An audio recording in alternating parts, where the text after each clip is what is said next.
Yeah, we're good. San Antonio, welcome to All Things San Antonio podcast. Your host and favorite realtor, Brad Burns, and Second favorite host and co-realtor or co-host and realtor as well, Ken something Carter. like that. And today we are very excited. We've mentioned this coffee truck a number of times. It's by far my favorite. We're joined by Mark Vollmer of Theory Coffee. Hello. And then all the applause and then the background and stuff like that. Thank you so much for coming on. Absolutely. For sure, and we'll just get this out. It's by far the best coffee in San Antonio. Oh, I really appreciate that.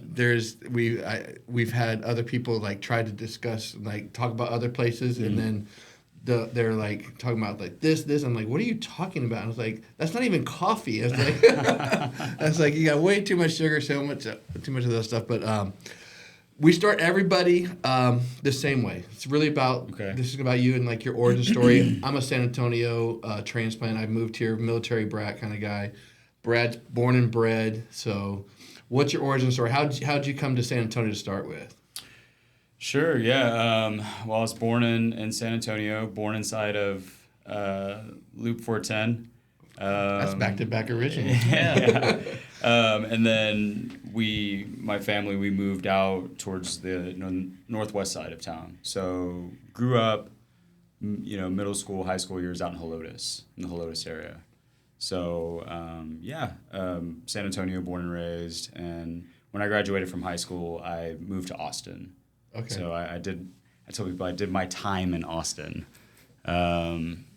And then moved back to San Antonio in 2005.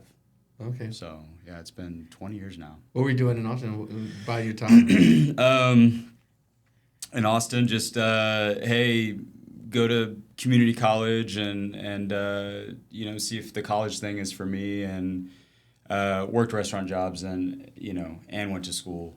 Yeah. So, honestly, just no direction moving to Austin. Just, hey, let's move to Austin. I had a friend call me right after I graduated from high school, and he was just like, hey, I'm moving to Austin. This is pre cell phones. So it was like he had my number, right? So he called the house, and he's like, hey, moving to Austin. You want to go to Austin? And I just graduated from Marshall, and I was like, yeah, let's do this. Let's go. Like no plan, just hey, we're gonna sign up, maybe go to community college, and I guess the goal at the time was UT. Mm-hmm. Yeah. That was a goal I was shooting for. Nice. What year did you graduate? High school in '99. Okay. Yeah. Yeah. It was the Y2K. That's like the running joke, like the younger employees that we have. It's like, were you alive for 9/11? Were you alive for Y2K? It's like, so yeah. The world was shutting down, wasn't it? Yeah, it was. That was a big deal. All the computers were gonna explode, and that was it. Everybody started naming that like. I was selling pagers and stuff at the time. Back when people had pagers. I had a pager. And everything. All of a sudden, you started millennial wireless. Everything was the millennium this, millennium that, everything. Yep. So yeah, computers didn't know how to get to that number, and so we thought it was. And I remember New Year's Eve, like we were watching the news, and it was just like all of the time zones that were hitting, we're like, oh man, I thought it was supposed to happen.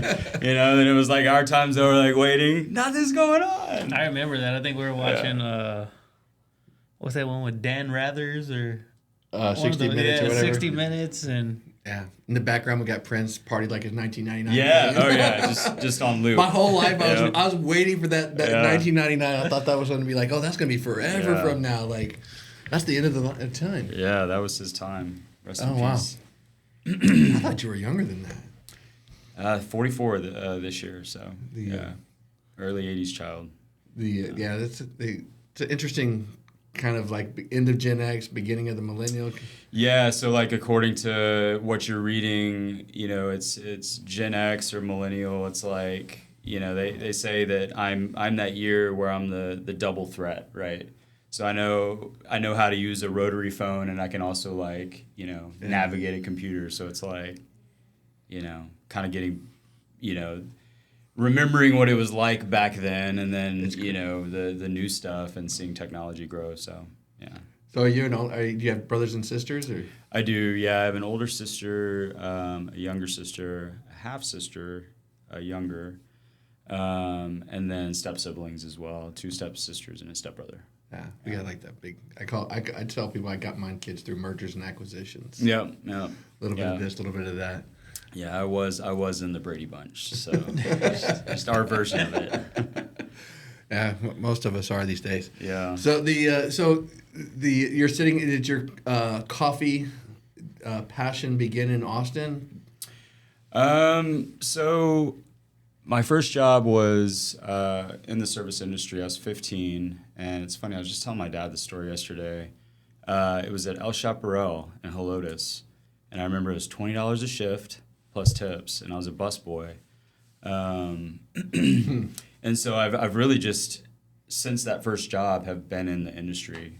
Everything from dishwasher busser to server, and I think the only position that I did not do, which I still have interest at some point, I'd like to try it, was a bartender, like booze bartender. Yeah.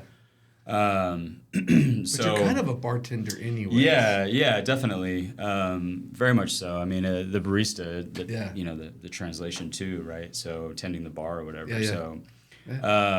Yeah. So got my start in the service industry, and my first coffee shop job was in Austin, and I think it was right before we moved back to San Antonio. I was finishing up culinary school. And kind of, working that job part-time. And then I needed to come back to San Antonio to help my dad with his company. So that's when we moved. But I had a coffee shop job at the time, right before moving. So that was my first coffee shop job, and it was an awesome joint. It was a pier and beam home, very Austin. It was an old home, then it was a dental office, and then, when they moved in, they converted it. So, creaky wood floors as you walk up to the counter. It was a husband and wife. She ran the front of the house, and he was French from Bordeaux. And so he had like the food program. So there's really cool vibe going on. Like it was his home cooking from Bordeaux, and it was her front of the house, the personality and the life experiences and stuff. So it was a fun job, and it was one of those jobs where I was actually kind of sad to leave, because I just, working in smaller restaurants, family-owned places, like there's a vibe to it, and I didn't know at the time, but I was absorbing like this energy of what I eventually wanted to do, right? And the culture that you wanted to create. Yeah, and it was on the tail end of culinary school, so for me it was, figuring out like, what was the path I was going to take. I was a service industry at that point, maybe 7 or 8 years, right? And and so absorbing that experience, I think, is definitely what sort of spawned this idea down the road. But I had no idea. The seed was planted, though. Right, yeah. So I moved back to San Antonio, and then worked a handful of jobs, waiting tables in Austin. I did do part of going to culinary school is you have to get externship hours. So I worked at this place called Podgy House, and it was one of the oldest up and running, fine dining establishments in Austin at that time that I was working there. It's no longer there, and it's like there's this massive development. They tore it down or whatever. It's close to Burton Springs. Outdale, Newton. Yeah, exactly. Yeah, that was my first like taste of like back of the house. Working the line and whatnot, and sort of applying this education that I was getting or receiving at the culinary school. So fast forward back to San Antonio, I was helping my dad and get him back on his feet and maybe find some sort of career path with him, with his company. And every time the conversation would come up to transition into like pushing him to a better place, right? Yeah. Financially with the company, and that would mean putting me in a spot where, I was taking it to the next level. He would always say no. He'd push back, like in the kindest way possible, because I didn't realize it at the time, but he saw what I was doing and what I had done since high school, and for some reason he was like, you don't want to do this. What type of business is it? He still has it. It's an industrial grade tire sealant company, Okay. right? Slow moving ag equipment, and it's like a puncture proofing type product. Warehouse job, right? Yeah. Getting accounts, wholesale accounts. There's maybe not super glamorous. There's not a whole lot of customer service, right? Because you're doing more back end, like warehouse type stuff, like making the product, packaging the product, shipping it. So my idea was to help him, expand the volume and get new accounts and all this stuff. So for whatever reason, the conversation would always get pushed out 5 years. Well, let's talk about it in 5 years. I'm not ready yet. And at the time I didn't understand what he was doing. I now know what he was doing by sort of, pausing that moment. So That's cool. I had always sort of worked in the industry. That lapse was with him, but I immediately jumped right back into the industry, working a line cook position at the Argyle in Elmo Heights. Oh, wow. So that was an interesting experience, and gained a lot of knowledge of the kitchen and how the kitchen brigade is set up and works and whatnot, and applying, the education to a restaurant and establishment. So it was kind of cool. It's a lot of fine dining experience and stuff. Yeah, and it was for me. It was all back of the house. Yeah. Like, you clock in at 8 a.m. You do family meal. You do lunch service. You tear it down. You have a break. You go home if you want for an hour or two, and then you come back, prep for dinner service, do family meal, run dinner service, and I mean it's an incredibly long, old school kitchen shift. And so at that point, I think my wife and I got married, and the chef running the kitchen at the time allowed me to utilize the kitchen to prepare the food for my wedding. Oh. So I did the whole food That's cool. menu for the wedding, which was super rad. Yeah. Super gracious to have him allow me to do that. How many people? I think it was a decent amount. We got married on the rooftop of the Bushnell, that old apartment building in Monte Vista. And I think we packed the rooftop. So, That's cool. Yeah, it was cool. It's And not supposed to be like intimate like that and everything. Yeah. Where it's it was a fun experience. Looking back at it, it's just wild. But having that kitchen to prepare the food was awesome. I had the opportunity to work with a pastry chef to do the groom's cake. So I did my groom's cake with his help, and it was cool. It was just like the decorative, like the ganache with the decorative chocolate and stuff, and it went over really well. we had the St. Anthony's mousse cake for our groom's cake. Oh, We just okay. got it straight from Central Market. Oh, nice. Hey, that works too, man. We try to keep it local our own way. Yeah, there you go. Yeah, so it's I think I jumped back into coffee after that job. The Almost Perk had opened up, and Almost Park, and so I jumped in when he was pretty fresh. He had just opened months prior to that, and ran it for about a year and a half, and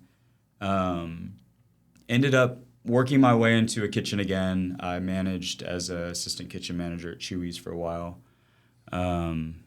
So I did that. Got married, of course, had 2 kids, and I think what pushed me back into coffee was this idea that not only was it like more romantic, the hours in the day versus coming home at 2:33 in the morning, just getting steamrolled, working a line all night, and then having to wake up with these littles, one eye open like at 6 in the morning,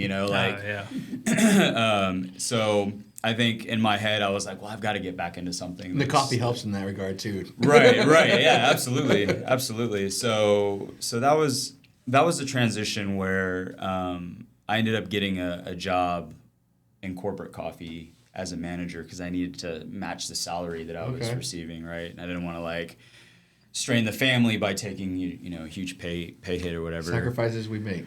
Right, and working for corporate is great. I mean, there's safety nets, but it's also challenging. If you want to grow and expand, you have to you've got to go down their road, right? The way that they want it, and I think I got to a point where I was like, this isn't me. I don't like this. I'm in a job in a position that, I came into not fully understanding what they were wanting out of me.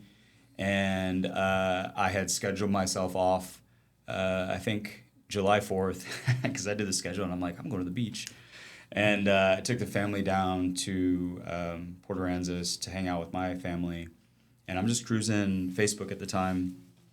And I see that Local Coffee, which is like right up the street, at the time they were hiring, and it was a barista position.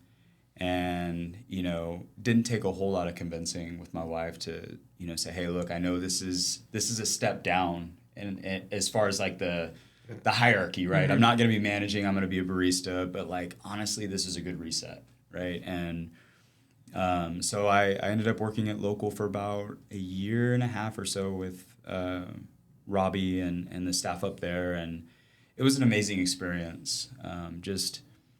Coming in and just very humble, learning, how this family started it, and just trying to be a solid worker and do what I could to help him in his establishment and connect with the customers and grow his business. And fast forward to the end of my stay at Local, one of the other baristas, when we were closing, he shows me this photo and he's like, hey, check it out, look what I'm doing.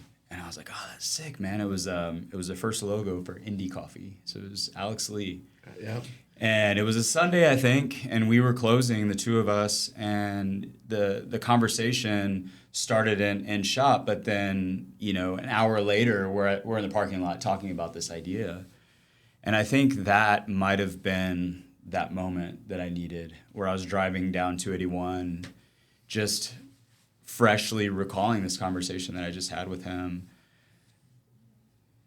prepping him and giving him stoke for what he was doing, but also at the same time feeling like, hey man, it's time. It's time for me to jump in the water and do it on my own. And so that was kind of like the turning point for when Theory, that idea hit. Like, I didn't know what it meant, but I knew whatever it was, like, I needed to take that first foot. You needed forward. that social proof from somebody you knew. Yeah, and just kind of like, going through the motions, it wasn't, it might have been this feeling of maybe envy, but also at the same time, like, that feeling of like, I might miss the bus somehow, and then also looking at my age at the time, I was 33, about to turn 34, and and just, I got to do it for my kids. I got to do something, right? All of this past experience, the education that I had, like, it was setting me up to do something. Yeah. And I always had this dream and idea to have my own shop, but I always thought it was in my early 20s. And just the way that it all worked out, I think it was, if I were to look back how it started, it had to be that conversation where I was watching this, this younger, in my opinion, kid, come up with this awesome idea for the shop. And so that's kind of when Theory started, the idea. And I remember, getting home at some point, it might have been that night or maybe the next day, and just sitting down with my wife and telling her, hey, I think I want to open a shop, and I know that the questions she had were just, are we going to be able to make it? Can we survive? And, for me, all of that stuff was like, no, this is what I do. Like, I'm not worried about surviving, right? Like, I'm just going to go do it, not knowing any of the red tape, any of the bureaucracy that's sort of latches onto small businesses, and what you have to like go through.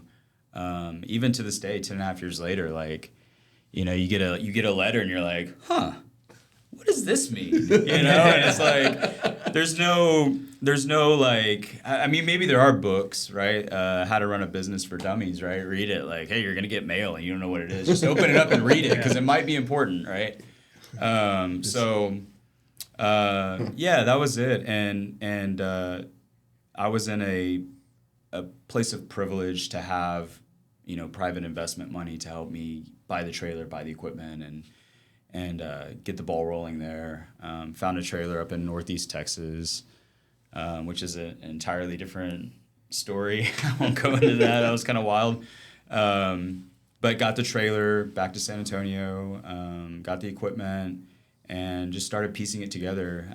I think my last day at local was January 4th or something like that. And I just threw a dart. I was like, we're going to open the 2nd of February, you know, and I set that as a goal. Like, I've got 1 month, you know, not producing income to build this trailer out. And so I got it done, and we opened on the 2nd of February. And I remember, you know, filing our taxes and getting the tax return, and we were at zero. Like, that money from the tax return was to cover February's expenses with the family, and we've just been in a really, really fortunate, you know, space to get to this point now and look back at that stuff and be like, we just set 1 foot forward, and it's just been, you know, maybe partnering up with this organic growth and pushing the envelope on where it's going, but also being a passenger to like let it flow, you know, and grow organically with it. So you've grown. Yeah. It's really, I'll be honest, like, so you weren't originally there at 410. Yeah, so it was. Yeah. So from the very beginning. So February 2nd was a Monday, and that's why I chose it. I felt like, I got to start this on Monday, right? Of course, everything starts the beginning on of the week, right? Yeah. So I'm starting to work out again on Monday. There you go. Yeah, exactly. Yeah. What day is it? Wednesday? Next Monday. Next Monday. No. So yeah, we started on Monday, and the power situation wasn't entirely dialed in, so I had to serve. I think if you look at the lot, there's like some restrooms and where we are, like underneath the awning now. But I served, I think, the first 2 or 3 days next to the restroom until we got the power situated, and then I would pull the trailer with the truck under the awning. So yeah, we've always served there, and you know, I thought I didn't have a bake shop lined up, and that's kind of what I feel like what a customer would expect when you go into a coffee shop. You get a coffee and a baked good, right?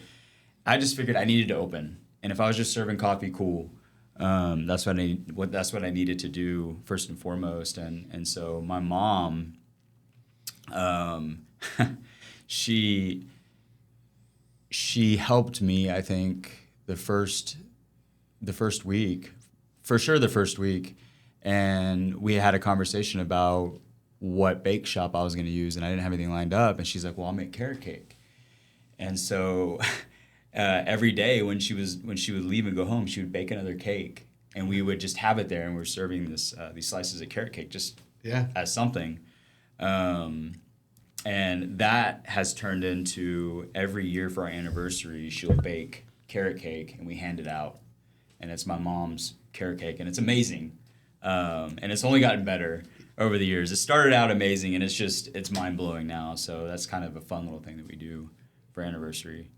Well, it's funny because y'all are definitely known also for having pastries there all the time. That's like and it's funny that you said you're closed July 4th. I was talking at the my daughter, and I was like, I'm going to mention this because she was so disappointed because she was home for that time period, and y'all closed from January 1st. Yeah. And all she wanted was her latte and her almond croissant. And Yeah. It's been awesome to see. You know, now I'm sitting here like, you know, reflecting on the time that's passed. I look at I've been going there from the very beginning, and I always should tell Jennifer, it's like I always was like, how like it's just a coffee shop. How do you make that like the thing? It's just a coffee truck, and what I've seen you grow that, and it goes back to you were talking about earlier, like the culture that you wanted to create, and like y'all've got bike meetups that motorcyclists that come in. Like you have like truly formed a community around your coffee spot. For sure. To like now that you've got Naco Mexican is there, got a burger place there now, like, and it's the flavor corner. Yeah, and it's like literally it's got everything. Yeah, and when we first started serving, it was 6 days a week. I would leave the house in the morning, go over to where the truck was stored at my dad's warehouse and facility. If I remember, you get up in the morning and make almond milk first. Yeah, Forever you were making like the commitment to like flavor and and everything. You were making your own almond milk. Doing that every morning. Yeah, I mean it definitely was a strict routine. My alarm would go off at 3:15 in the morning, so I had to open up at 6, I needed to wake up at 3:15, get over to the warehouse, get all the supplies topped off, hop in the Dodge, haul the trailer, get to the corner at 5:15 to give me ample time to, crank the stabilizer jacks down. I would pull up in the exact same perfect spot every single morning. Like I had it down to a science, and timing too. Like I could look at the watch and say, it's 5:28. I know exactly what I need to be doing right now. Like, if I wasn't doing that one task, I was behind, right? Yeah. Or whatever, or I'm ahead. So yeah, hauling it out every 6 days a week. Setting up, serving, tearing down, driving down New Braunfels. Going down Massey. Like the parade. Like there goes the coffee trailer. Like a lot of people waving at you. Yeah, and so getting back to the warehouse, and I would clock out around 4:30 or 5 some days.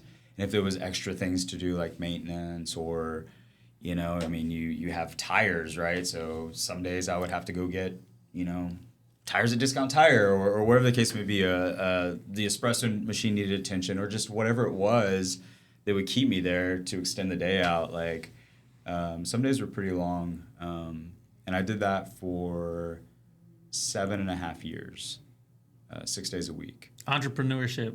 Yeah, right? Work 60 hours a week for yourself so you don't have to work 40 somewhere else. Right, yeah, exactly.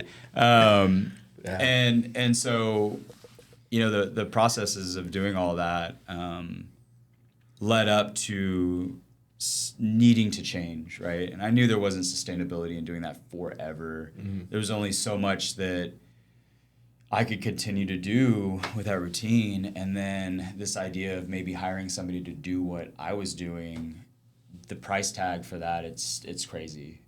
It's a lot of work. So over the years, prior to the development that we have now, I knew I needed to search for something that was more sustainable, to avoid that burnout moment, which I had many of them, but I would just compartmentalize it, shove it in the back corner of my mind and just keep going, right? So getting through COVID, that was wild. And then it just came down to this conversation that I had actually with another coffee shop owner, wanting to do a shipping container at the lot. And I think he turns to me and he's like, dude, you've literally have it right here. Like, find a way to get this here. And it was like, you're right. Like, why try and reinvent the wheel? Like, I have my shop. I have everything I need on the front service side of things. And so we started, moving on that idea and that project, which ended up being a thing with the city. It was a huge learning experience. Thing with the city. Yeah, and my takeaway from that was the city always says yes. They are there to help you get to the finish line, but the process in between is the challenging part, especially with what we did. So essentially we took a mobile food vending unit and permanently tethered it to a lot. So we ran plumbing, domestic water, power, And then having all of the disciplines at the city come out and send inspectors and inspect the work that we did, because we didn't have any water or utilities in the center kiosk. When it was an old Texaco, it was just electricity. Yeah. So we had to run all the infrastructure to the center part. And I had a soundboard at the city that was helping sort of navigate me to get to the finish line. With truly, I think at this point, it's a one-of-one project in San Antonio. It's super unique. The fact that we took a mobile unit and permanently tethered it, and now we're C of O, like a food establishment, it raises a lot of eyebrows in the sense that not you're doing something wrong, but how did you do that, right? And so I've had many restaurateurs in San Antonio sort of come up to me and say, hey, dude, like, how did you get to this point? Like, so now tell you have me a about consulting it. company. Right, yeah. And so we're actually, I was just down there with the city last week trying to get to the next phase of what we're doing. This idea of having the other food vendors up on that grassy section that we developed become C of O as well. So that's kind of like, if you were to ask me when I first started, would you be at the city, like trying to, advocate for this change, a new program? I'd be like, what are you talking about, man? Just make a coffee. Yeah, I gotta go, dude. I gotta haul the trailer back. I need water. I need more milk. Like, so I think it's cool that how theory has not only been awesome for the community, for the employees that we've had in the past and then current, my family. It's also been a really fun ride for me personally to grow with how things have changed organically. I once had somebody tell me, like, make a problem until you come up with the best solution. And they told me that early on, and I was like, what does that mean? What does that mean? Meaning don't get too ambitious to create a process that you want just because it's annoying you a little bit. Make it annoy you for months straight. That way you can think of all of the solutions, and that way you lay it out and pick the best one. And I feel like taking that guidance has helped a lot, and the older I get, the more I utilize that idea to create patience, and doing construction projects, like, that changed my life, man. I definitely am more gray because of that. But also, too, it skews your overall perception of time, right? If the city tells you it's going to be a week, nah. It's a month. 2 months. If a GC tells you, we can knock down that wall and reframe it and sheetrock it and paint it by the end of this week. Makes it sound so easy. 4 weeks, and so getting into projects now, having that expectation. I think I was talking to my dad about this yesterday. Is like, you can't change the timeline. The timeline's always going to stay the same. Mm-hmm. You can push it as hard as you can, thinking that you're going to move the timeline. You might move it a couple hours within a month, but you are literally a passenger to that timeline. So true. And I think at this stage, it's kind of exciting to also, like, go through the changes and figure out how do we get our little corner and community to the next phase. And people are like, well, what is the next phase? I'm like, I don't know. There's always something that we can do to improve our processes. To build up to it. Right. And then also, like, it's for you guys. It's for the community. It's for the customers. And I feel like if the question is, well, you work for yourself, you don't have a boss. Well, actually, I do. It's my customer. Yep. And I've always looked at it like that. I've always open on time, 6 a.m. without fail, like the military, because I don't want to let that customer down that shows up at 6 o'clock. And if I open at 6:05, 6:10, create this, like, inconsistency, the customer knows that he's not consistent, right? And so that was a big part of my goal in the very beginning, was to, be as consistent as possible and whatnot, and provide, what I would see the best service possible.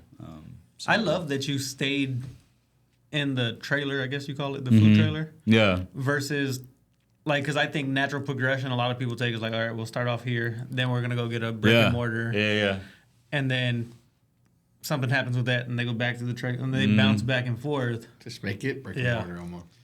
Yeah, for sure. And I, to this day, I get that question, like, do you eventually want a brick and mortar? And I'll just like look at them and smile, and I'm like, they're like, what? This is the brick and mortar, and they're like, what? Well, I never realized it was permanently attached. Just recently, yeah. That was a huge process. It was 2022 is when we kind of had like our grand reopening party for that project getting completed. But yeah, and then of course that's been the biggest game changer for me personally. I wake up at 4:15 instead of 3:15. Yeah. Right? And it's like It's a lot. Yeah, no, and like people are like, "What? That's still freaking early, man. You're crazy." And that extra hour, it changed my life. Yeah, but the people that come in at 6 o'clock, they're also getting up at that time. Right. They're going to the gym or something and everything, and they come in there. It's like there's that class. I don't want to say class of people. There is a group of people that Those early risers. Yeah. Man, I'm asleep by 9:30. Yeah, no, for sure. And I think on the back end of things, like it's changed my life and my family life. Like just having this appointment at 3 p.m. Like back in the day, there's just no way I would have been blown out. Just sweaty and just like Especially today. I It was can a do it hot at 6 day. p.m. Yeah, and so closing the shop at 2, living a half a mile away from the shop now has just been awesome because I'm back home at a decent time. I Kids get out of school, you're there. Yeah, this past year, being able to, pick up a kid from school has been huge. So I kind of like, I sort of signed up for that duty. Like, no, I want to do that. Right. Yeah, that's my favorite thing to do. Yeah. But, in the early stages of theory, like my wife was a restaurant widow and she was doing a lot to support the family and keep that part from not, turning into a barn fire. I want to go to the very beginning a little bit. Like, I'm curious. Like, you use Wild Gift as your coffee. How did you decide? Because it's like it's it's beyond delicious. everything that y'all do and everything like that. It's such a great coffee. Yeah. Like, how did you stumble upon them? It's a fun story. So, as a barista at Local, I keep saying it's Merit now, but like I'll always remember it as being Local Coffee, Which is the greatest name. Yeah. Actually, like to have a coffee shop called Local Coffee. Yeah. It's like how simple and like perfect. Yeah, no, and like the younger generations of baristas now, you say Local Coffee and they're like, well, I think I heard the story maybe. It's like, dang, have we gotten that far? Are we getting that much older? Like, so that's kind of funny. But no, I was a barista and I had when I was working at Local and I had a regular customer, super rad dude, into photography, into vintage motorcycles. And, you make these connections with these customers on these interests. And I'm a huge gearhead, love anything on wheels. So immediately, like, we're talking about motorcycles, and I connected with this guy. And one day he comes in, we're talking about stuff, whatever it is, and he mentions that his brother-in-law is starting a roasting company. And at the time, there were a lot of people starting roasting companies. And so, you're sitting back like, oh, cool, like, that sounds awesome. Like, let me know how it goes. Everybody has a podcast too. Yeah, exactly. Just not for long. Yeah. And so he comes in. I had forgotten about it one day, and it was later in the shift, so maybe like afternoon. He comes in with a bag of beans. He's like, hey, here's a sample, right? And I think we might have talked about it, like, hey, well, whenever there's a sample, or maybe he mentioned when they're sampling this, I'll bring it in and you can try it, which at that time was a common thing.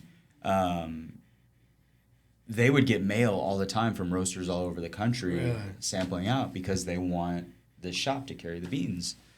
And so I think I was running bar, and I had an empty espresso hopper, and I'd take the bag, open it up, and dump the whole thing in. I'm like, let's go for it. Let's try this coffee.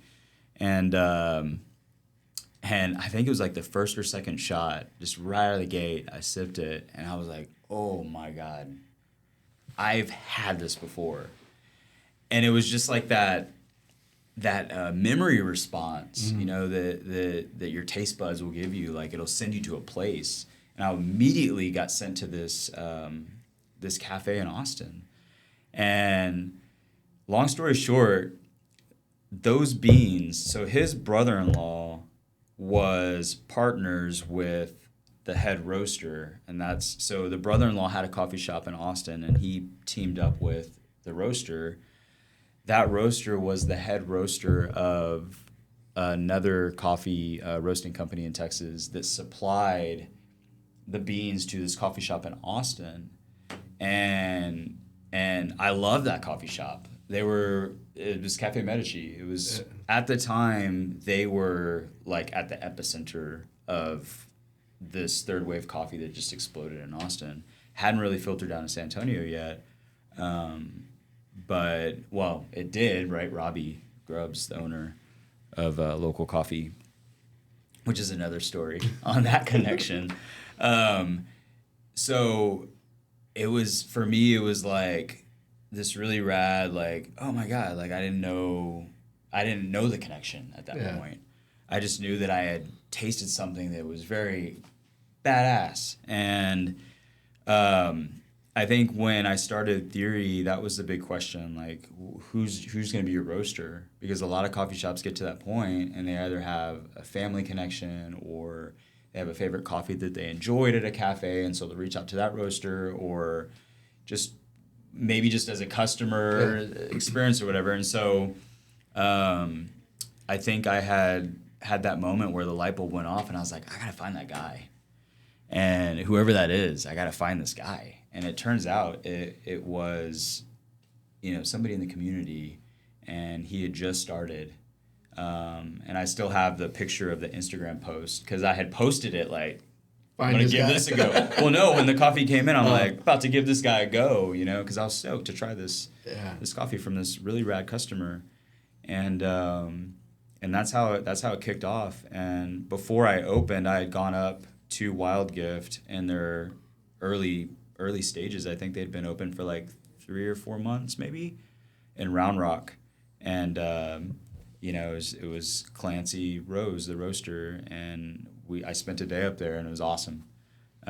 Just everything about it was awesome. Like UPS rep came in just to check in, and he had like Round Rock donuts, and I'm like, what's going on, man? Like, this is rad. And so we were tasting coffee, and it turns out we were kind of cut from the same cloth and idea, and shared similar like visions of what the coffee community was, and where he wanted to go with the company. And probably at that point not a whole lot to speak about that, but it was like immediate. It was like no brainer. Like, cool. I'm signing up with this dude. It's the best. It really is. The way whatever process and how he does it, like it really brings out the best for like coffee nerds. Because I'm a black coffee. I don't put anything in it. It's just and it's so great. Yeah, it's been awesome. And then I think for me, it's such a comfortable place as a coffee shop owner to be when you have this like long-term relationship in alignment with everything. Yeah, absolutely. And when Clancy and I catch up on the phone, like we're on the phone for an hour and a half, 2 hours. That's cool. And it's like we're always like, oh man, like I'm calling to catch up, like it's been too long. And so our conversations are always just like, dang man, I gotta get back to it. Like I gotta plug into the family, because we'll just talk for hours and hours, and most of the time it's not about coffee. And I think that's part of why I just love that relationship so much. He's just such a rad dude. And then he roasts coffee really good. But that's the thing about coffee though. It's like, it's what stimulates the conversation. You don't have to have the conversation about it, but it's what stimulates the conversation. Oh, for sure. Yeah. So what's the next steps? Like you're looking to, you said like hoping to be able to put everything there up on the grassy knoll, if you will. Yeah, just further sort of beautify the corner. It needs attention, like the parking lot needs attention, and continue to sort of like landscape that area. So we have Duke's Dive up there, Churro Star, and there's a center pad so we built out 3 pads.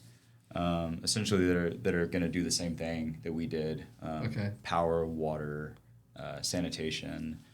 So the idea is to have more of like a mobile food court, but not something that's cyclical. Like we have, these vendors that lock in and want to become a part of the corner for a long time, which is what NACO has done. And it's been awesome to see them. Their growth has been great, too. Yeah, it's been amazing. And Liseth and Francisco, the way that they plug into the community and give back. I mean, I feel like, it's a great feeling knowing that we have families over there that are very much plugged into the community because, our kids go to the school down the street, same with theirs. My daughter, Elena, has been in the dual language program with their kid for a long, long time. Yeah. Probably since like first grade. Oh, okay, nice. So did you buy the corner? No, I'd like to. Not yet? Yeah, I'd like to. I don't know if that's the right move or not at this point. I mean, there have been conversations about it.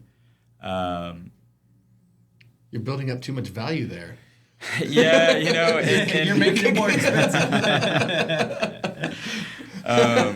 Yeah, I mean, I have these conversations frequently, and I think to buy that lot would just ensure that we're digging our roots even deeper. Yeah. We're not going anywhere. The sustainability would be amazing. My son's 13, and that's one of those conversations that I've had with him already. When the older he gets, and even my daughter too, it's like, hey, multi-generational, like run the business. Yeah. My dad recently went into El Chaparral this past week, and the owner Charlie is still in the restaurant. He's 88 years old. I told my dad I learned how to spin a tray on my finger, wipe a table down, prepare probably Folgers coffee in a red Coca-Cola glass with a long teaspoon with like 12 sugars and a bunch of cream, fill salsa bowls, and so to see that Charlie's still there, he was having a conversation at a table with another customer, but then noticed that a lady wasn't getting her to-go order, so 88 years old, gets up, walks over, helps her out, and then my dad starts talking to him about like all the changes over the years and stuff, and I think that's rad. Yeah. That's total sustainability, like to have an already really hard industry to work in, to show that not only can you do it, but you're passing it to your kids, and they're taking over and they're doing it. Yeah. I mean, that I think for me it wouldn't be full circle, but it would definitely be like a really fun place to live, and see it still survives. How old are your kids? 13 and 15. Okay. Yeah. Do they get in the truck and work with you sometimes? My son, he's been jumping in. Not to say that my daughter wouldn't. Yeah. But he's the coffee drinker. When he was like a year and a half old, my wife would come up, wearing the sling, and she was drinking her cappuccino, and his arms are like fighting to like grab, and like the spoon, he would, as a baby, and Love that he. flavor. Yeah, and I think this past week we just got these fun new cortado glasses, and I was like, hey, you want a cortado? He's like, yeah, sure. And I served a 13-year-old a cortado, and it's a proud moment. It's just fun. And when I served it to him, I'm like, you're literally the only 13-year-old in San Antonio drinking a cortado right now. And he's like, all right. And he enjoyed it. So he's the coffee drinker. Whether or not he does, hey, man, that's up to him if he wants to do it. You just pick those opportunities, and like you find out later in life, sort of like with your dad when like you were talking about like joining his business and stuff, and like he kind of knew like that may not be the path. So like I talked to all my kids about real estate, and they're like, okay, Dad. Yeah. So we always have a couple questions at the end to wrap things up. Sure. We're not going to ask you the favorite burger place because we know. I will say Duke's Diner has a great burger. Like, it really is. They do that smash patty, smash burger stuff. It's really great. So we're going to go pizza. We'll switch. Okay. They don't have a pizza. I don't know what we're going to do about breakfast taco, too. Our two things are burgers and breakfast tacos. Typically. Yeah. Well, just because there's one there don't mean that's his favorite. Oh, were you talking about like what's my favorite? Those are our two questions we ask everybody. Is like, what's your favorite burger in San Antonio? Oh, okay. You got Duke's Diner right there. And oh my gosh. And then we say, what's your favorite breakfast taco? And you got Naco right there. Oh man, I have to show brand loyalty. Well, of course it's Naco for breakfast tacos, and of course it's burgers from Duke's Diner. Yeah. So give us a pizza place. Oh man, pizza place. Most recently, so I hear about Lovers. I want to try Lovers. Yeah. So we've yet to make it down there. My most recent pizza, I think based on size, this is a hard one, man. Because I have friends that run pizza joints too. I gotta say that. The food it is always difficult. So Wild Barley is killing it. They're awesome. They're killing it. The other day, it was good. Yeah, and I mean, as far as like their Reuben that they had, is so good. I got to shout Wild Barley out just on all fronts. Salt of the earth dudes. I love what they're doing with Sings. Also, they're doing a beer thing with Sings Cantina, where they're providing the beer for them. Mm-hmm. Yeah, and just man, like the most honest, hardworking families, and this idea that partnerships don't work well. They're making it look beautiful. It's amazing. Holland taking all of his passion and knowledge with the yeast game and brewing beer and all of his past experiences doing that. And then Mark just like running the front of the house like a well-oiled machine. It's Wild Barley for us it's more than pizza, right? Yes. Like, so they do the sourdough pizza, which is unique on its own. It's amazing. They're always changing up the special pizzas. So yeah, I'd have to say probably Wild Barley. That's Absolutely. My choice. Yeah. Keep it in the neighborhood. Keep it in the neighborhood. Yeah. Naco Mexican for tacos. Yeah. Duke's Dive burger, and then Wild Barley for the pizza. So I got a tough question. Yeah. If it's not your coffee, where's your next coffee? Where am I going? He's got a lot of friends in the coffee. Yeah. And so for sure. Yeah, honestly, that's a good question, and I feel super lame because I'm always plugged in. I drink espresso at the house before I go to the shop to drink more espresso, and I don't drink coffee all day. I have this like routine. So by the time I taste something with milk like a cappuccino or cortado, now because we just got the glasses. So we're having proper cortados now after 10 and a half years. It took a while, but usually by that point in the day, I'm locked in. I'm done. Indie Coffee. Yeah. So I'll shout out some. Indie Coffee, worked with Alex. Gold Coffee, worked with Jason. Yep. Jason was doing some of your baking for a while too. Yeah. So back in the day, he was doing the pies. He went off and did Gold Coffee. He's done it Freight. A customer at the time, Marco, was Mila. I love seeing that dude as a customer, and then he opened up Mila. So for sure, Mila, solid dude, great family guy, building a rad community. He's at the Make Ready Market now. Yeah. Stranded Coffee, all the boys from Stranded, amazing. And what they're doing now is it's almost like it's the next generation. And so I think that's really cool to see. Where's Stranded at? Stranded started out of a trailer, and they were across from the old church down there off of, I think it's South Alamo. Okay. It was a church, and then I think it was something else, and then Casbier's opened up there. But there's like across the street, Where there's Feast, like kind of by where Feast was and stuff like that. yeah, Down kind of the where street. it bends. Yeah. And then they just recently rehabbed an old Texaco station on further up South Alamo. Copycat. Across from Bar America. Is that still there? The old Bar America. So like their joint, like it's super rad. You sit at the bar and you can see the Tower of America. It's right there. That's pretty cool. That's cool. They're doing a great job. Brian down at the state is creating this really awesome community. Like the Cars and Coffee. Slow Sunday's been a huge success and community building thing, which I try to get off on Sundays to go to a state and have coffee and hang out with car people. So That's cool.